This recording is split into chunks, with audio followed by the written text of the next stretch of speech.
Welcome back to Whence, a Masonic podcast featuring research papers and discussions related to Freemasonry. Here's your host, Brother Robert Johnson. Welcome back, everybody. This is episode 249. This week on the show, I have a few papers and some cool things to go over. We were going to have Frater O on the program, but I have house guests this week, and I just couldn't get away from the excitement around the house in order to get any phone calls done. So I do apologize. We'll have Frater O on ASAP, and we'll have a great episode. In the news this week, you may have noticed that I have appeared again on social media. I was off for quite a while, and if you had friend requested me on Facebook or anything like that, and I deleted everybody at a point, I started accepting everybody back on again. I had to clean out some things, and you know how that goes, I'm sure. So one of the things that was interesting was the Grand Lodge of Illinois' Facebook page. It is a closed group. So if you're an Illinois Mason, and sometimes I think they are letting other Masons from other states join the group, but if you're a Mason in Illinois, I think they are looking for video submissions to help boost the amount of content that the Grand Lodge of Illinois' YouTube channel has. They're looking to basically fill the channel, I think, with a lot of the voices of the Masons of Illinois, so constituency, I guess, of the Grand Lodge of the state. They're asking for video submissions 2 to 3 minutes long, talking about the topic of why you became a Mason. I'm Brother Robert Johnson. I'm from Waukegan Lodge number 78, and I became a Freemason for XYZ. So it seems like a really cool project. They want you to just post those videos right to the Facebook page. So if you didn't get the Grand Lodge email about those videos, ask your secretary to send it to you again, or just hop on that Facebook page or ask to join the group, and you can read the rules. They posted them. Brother Jeff Henson posted them, so that was pretty cool. I have not made a video. I have posted the videos I've made with WCY a few times. I think those videos pretty much sum up why I became a Mason, so I don't know that I'll do a video, but I encourage you all to. I think it'll be pretty cool to do that and to build some content and to have a YouTube page run by our Grand Lodge that is voiced by the members. It's pretty cool, so check it out. We had some changes to the website recently. I got rid of the tab that said the store, the limited edition store, because really it's not a store anymore. We don't have a whole bunch of products to offer. We have one thing. We have our pins. So it just says buy a pin now. Fairly simple to find. And supporting the show just got a little bit sweeter. If you click support the show, or you visit the website and you kind of look at some of the Freemason businesses that we list. Now it says Freemason businesses, and these aren't necessarily like anybody who's given me money to be on the site. These are legit Freemason businesses that I think are cool, that offer something neat. So if you get a minute, check it out. You know, we got Fraternal Ties on there, obviously. I don't know if you guys got the email. He had a really cool new tie that focused on the knife and fork degree, which was kind of funny. There's product research gear. Masonic Revival is there. But we've added a new one, and it's Banker's Best Beard and Skincare. So I have partnered up with a brother out of St. Louis who owns this company, Banker's Best. And every year I grow a beard, and sometimes it's rough taking care of a beard, right? You gotta make sure it's clean. You gotta make sure you use either a balm or an oil if you want to keep it nice all the time and smelling nice and looking good. Some guys just let it go wild. That's cool too. But Banker's Best is pretty cool. They got some great products. It's owned by a Freemason, and if you go there and you actually use a promo code BBWCY357, so Banker's Best, Whence 357, they'll do 20% off your order. So that's pretty cool. He's got some beard balm, some beard oil, and even some lip balms, which are pretty cool. I've tried the beard oils. I really like them.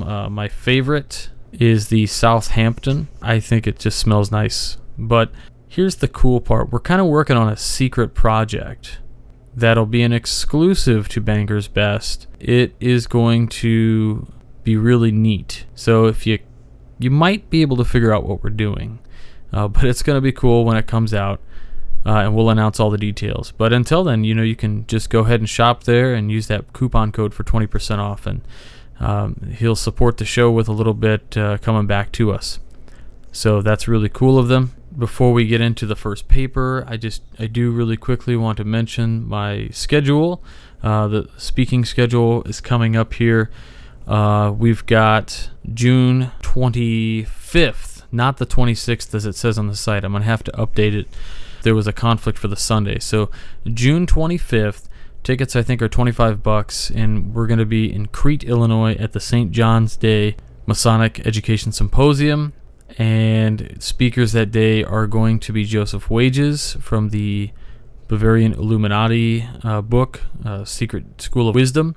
And we'll have illustrious brother Stephen L. Harrison there talking about fantastic topics. And I'll be there talking about the Tetragrammaton, or the Word. So that'll be fun. And then shortly after that, if you guys are in the Illinois area and you're up in my neck of the woods, I would invite you to come out to the Northeastern Masonic Scholars Symposium, Traveling Masonic Scholars Symposium. The 1st and 2nd Northeast Districts of Illinois, the 2 education officers, which would be myself and Brother Jay Reed, are getting together, and we are taking a symposium around the 2 districts. And we've got great speakers. If your lodge is interested in having us out, I would just suggest getting in touch with either myself or Brother Jay Reed. And you can do that by going to firstneil.com and click on the symposium link. And you can read a little bit about what we do. And basically, you host the symposium and you feed the bros who come out, and we handle everything else. The emailing, the publicity, getting the speakers, everything's going to be handled for you. All you got to do is open the lodge on the first degree usually, and we'll come out, you open, go to refreshment, and we do presentations, do Q&A, and then we close the lodge. And we have a great time. These events usually have anywhere between 40 plus people attend when we do them, so I would highly recommend it. I'll be speaking, as well as Brother Doc Gentry, who will be speaking on something he's not spoken to in lodges before that I am aware of, but he is very knowledgeable of the topic. I don't want to give it away. It's going to be a good one. And so again, that one will be on the 27th. That'll be on a Monday evening, I believe, June 27th. I'll make sure it's on the website for you guys and you can check it out. But for now, those are the speaking engagements we've got going on. And that's it. So let's get into the show. We've wasted enough time talking about all the goofy stuff we're doing and where we're going to be. And let's get to what the point of what this podcast is. Listener-supported education. So let's get into it. So it's no secret that we have been diving back a little bit into the Midnight Freemasons articles from long past. Now, it's really easy for me to go back and look through the archive of papers, but you might not be able to do that. In fact, you really can't do that, because unless you just sit there and you keep clicking older articles and older articles and older articles, you're just not going to see the great amount of posts and titles there available. So it's also no secret that the Midnight Freemasons as a blog for Freemasonry is, of course, it's worldwide read now at this point, and it's really great, and it's something that's grown into something amazing. But there are some gems that were published way before we were getting thousands of hits on each piece. Some of them have only in the 10s and 20s of numbers, because the blog wasn't well known back then, and there's no way for you to go back and find these things. We may remedy that at some point. We are not going to timestamp any of the pieces because they hold relevance all the time, and we get that a little bit. So this one that I would like to read for you is called, What is Freemasonry? What is Freemasonry? Seems like a simple question, but for many of us, it's really not. I remember a friend of mine, Michael Shirley, telling me one time that I should always have a 30-second elevator conversation memorized. I sure wish I'd done that, because I got caught off guard again today. It always seems like that question comes when you least expect it, and from the least person you'd expect to ask you. I guess the reason I struggle with that question is because it's a lot of things, and it's a little different for everyone. I'm not sure I'll ever be able to get that 30-second elevator conversation mastered, because there is no right or wrong answer. It's different for everyone. For some Masons, it's a family tradition. It's something that men in their family have been involved in generation after generation. I watched a remarkable scene at the Valley of Indianapolis a few years ago, as 4 generations from the same family stood on a staircase and had their picture taken together. The son was becoming a 32nd degree Mason that weekend, the father and the grandfather and the great-grandfather, all together.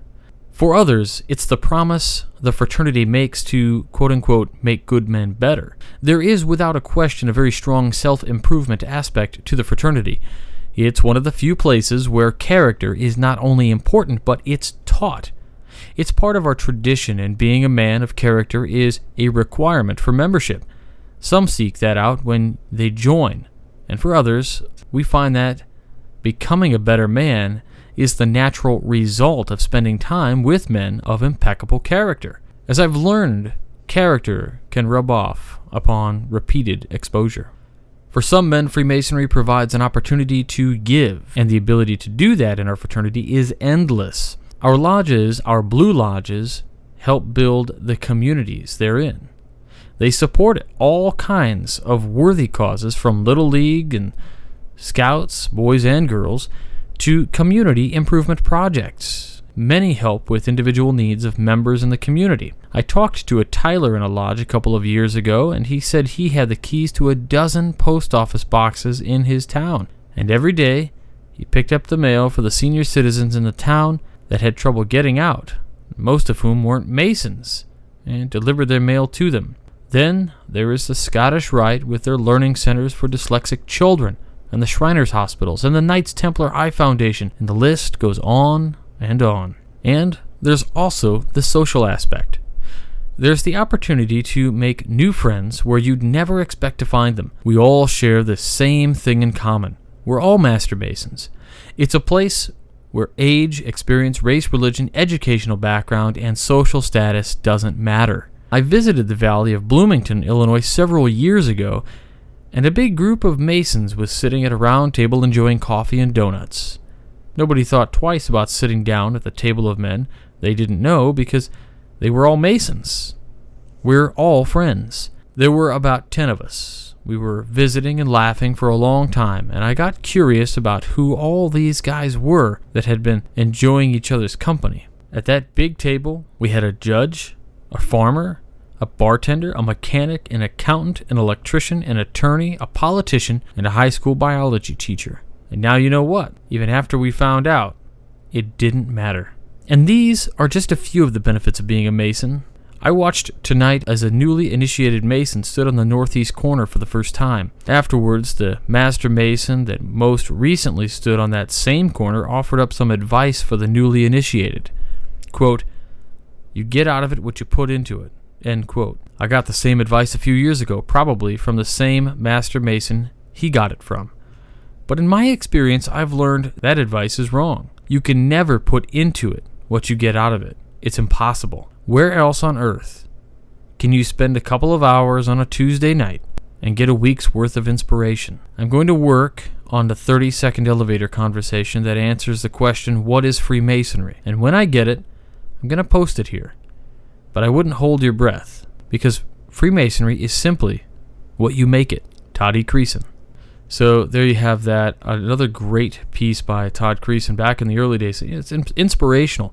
He says several things in this article that I found just really on point. One of them being the different traditions, and he talks about the elevator pitch. And I'm not a big fan of the elevator pitch, and a lot of guys are. And I don't like it because I think it kind of pigeonholes things.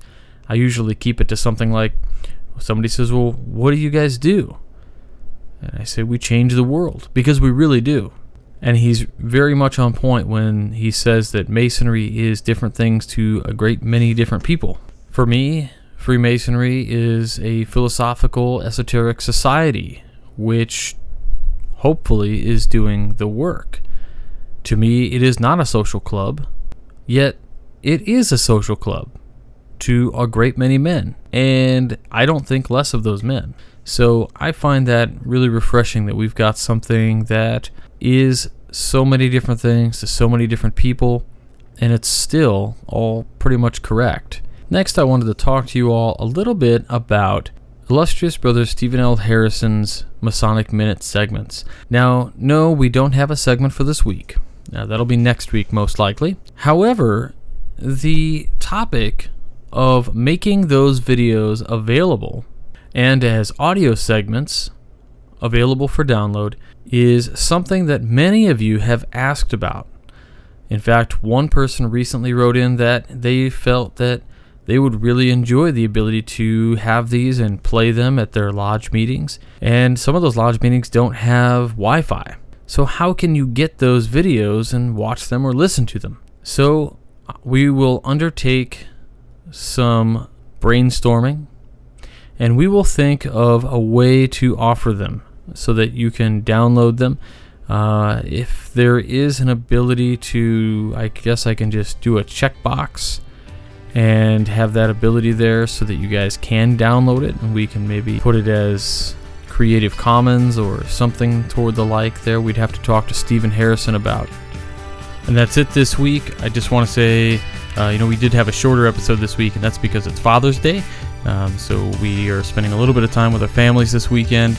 So don't sit around listening to the show for an hour. Let's keep it down to about 20 minutes or so. With that, I will have more for you guys all next week. We've got a pretty cool program lined up. So keep on checking out the Midnight Freemasons Mondays, Wednesdays, and Fridays. And check out the Masonic Roundtable going live at 10/9 Central every Tuesday. So until next week, stay on the level. For Whence Came You, I'm Robert Johnson. You've been listening to Whence Came You, a Masonic podcast featuring research papers and discussions related to Freemasonry with your host, Brother Robert Johnson. Be sure to join us for our next edition.